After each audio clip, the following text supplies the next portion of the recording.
This is a meltdown like no other. And we were really concerned. Sometimes we will see some signs of autism, sometimes we don't see it.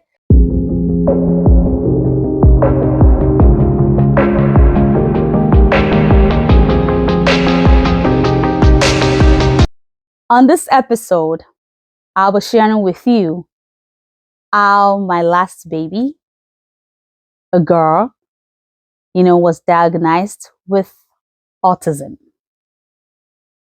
I've shared with you earlier on how my son, my first child, was diagnosed with autism. Please find the link in the description below if you haven't seen that video. When we received Dara's, that's my last baby's diagnosis, we weren't too shocked, because I have some years of experience, working as a registered behavior technician and also as a developmental interventionist. So I have some years of experience on my belt.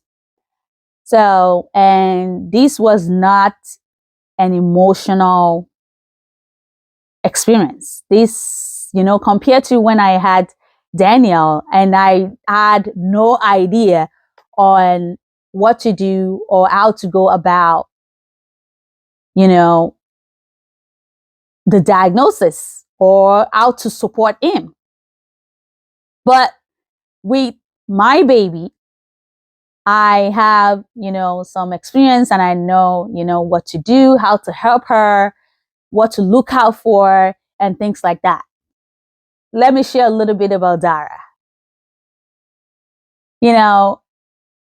Dara is 5, just recently turned 5, and was diagnosed with autism in 2022. So, Dara was born a few months before COVID started. And was Dara planned? Well, I don't know. God knows. So let's leave that. So Dara was born at 40 weeks, compared to her siblings who were born at 38 and 39 weeks, respectively. But Dara was born at 40 weeks and her labor was the longest. During COVID, we had enough time. People were working from home. We were able to, watch her grow. And, we were able to observe and see a lot of things. At about a year plus, Dara, of course, was saying words, using our words, waving and saying hi, bye, some words like that. At about 18 months, we started noticing a couple of changes in her, like tippy-toeing, some repetitive behaviors, like hand flapping, and also meltdown. Dara's meltdown. I'm not sure if you've seen any meltdown like that. It was a meltdown like no other. When we started seeing some of those changes, as someone who was working, at that time as a registered behavior technician with children on the autism spectrum, and also with the experience with Daniel, at that time, I knew what to look out for. So we were still watching, and just observing her. In fact, at that time, because she started talking early, we were thinking of enrolling her in a daycare, even despite COVID. Now, that meltdown was actually the big piece for me, and the tippy-toeing was a red flag. I know some kids, of course, do tippy-toe at some point, but with Dara, it was consistent.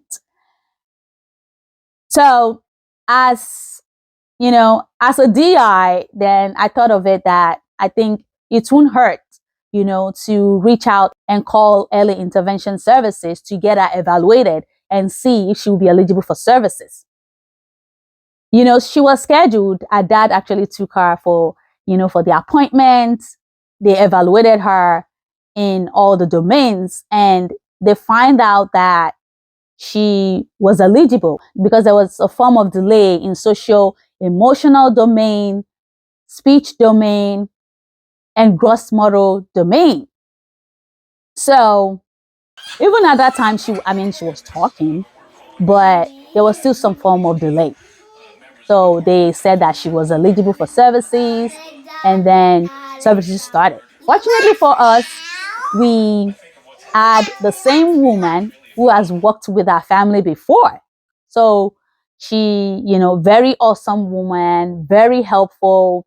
She gave us a couple of strategies, to continue to work with Dara, which, we did. But we were still looking out for more signs. And then we decided that, well, I think we need to schedule a developmental pediatrician appointment, ahead of time and see what was really going on with her. And during COVID, the appointment was about 9 months. So we scheduled that, and we were, of course, going on with early intervention services. She was eligible for speech, for OT, for PT in the home. And then, she was getting these services. And of course, we already have the developmental pediatrician appointment scheduled. So we were still watching her. But this meltdown, this tantrum, was still there. So this is a meltdown like no other. And we were really concerned. Sometimes we will see some signs of autism. Sometimes we don't see it. Dara, was not responding to our name consistently. And the tippy-toeing and also the meltdown. Those were the three, signs that we saw in her that made us schedule a developmental pediatrician appointment. And finally, the day came, 2022. I took her to this developmental pediatrician appointment. She was observed. I was interviewed. And then, the developmental pediatrician also, observed that Dara was walking on tippy-toe, and no eye contact. And she had a couple of meltdowns right there, and that was how the developmental pediatrician recommended ABA therapy, OT services, and PT. So Dara had speech therapy, an outpatient speech therapy for about 4 months. And she was, taught on how to communicate without meltdown, and of course, the speech therapists provided us with some of the strategies that we can also work on at home, which I've also shared with you in some of my videos here. So, and then after early intervention ended, Dara transitioned into the public school district where services are still in progress for Dara. And I will say that it's not easy having two individuals on the autism spectrum. It's not easy, especially when you have them on different levels.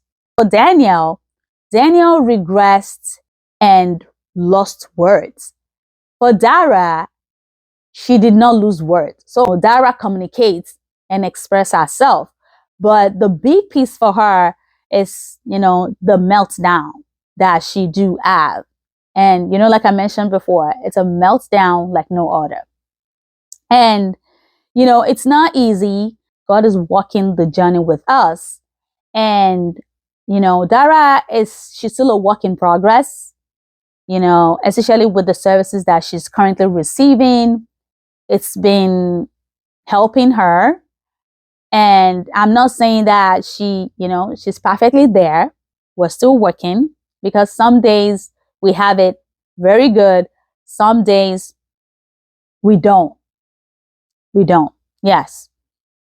So, I just want to encourage parents, who either have a child on the spectrum, or you have two, or you have more than that, the Lord is with you, and it will provide you with the strength that you need. At any point that you are right now, I want to encourage you that the Lord, will strengthen you, will continue to strengthen you for this journey, to provide some kind of comfort or encourage you that you are an amazing parent and you're doing a good job for your child. So, moving forward in my episode, I will be sharing with you some things that I noticed with Daniel and some things that I noticed with Dara. That's why I always share that there are no two people with the same symptoms, right? What you find in child A might not be in child B. One thing that has also helped us, I'm not saying it's easy, is starting our day with a prayer for strength. Because sometimes you can't predict how the day will go, but the Lord gives strength, and He will help you. It will help you. It will strengthen you. He will uphold you. He will hold your hand even as you continue to walk, this journey. Until I see you in my next episode, thank you so much for listening. Have a great day. Bye-bye. Sing.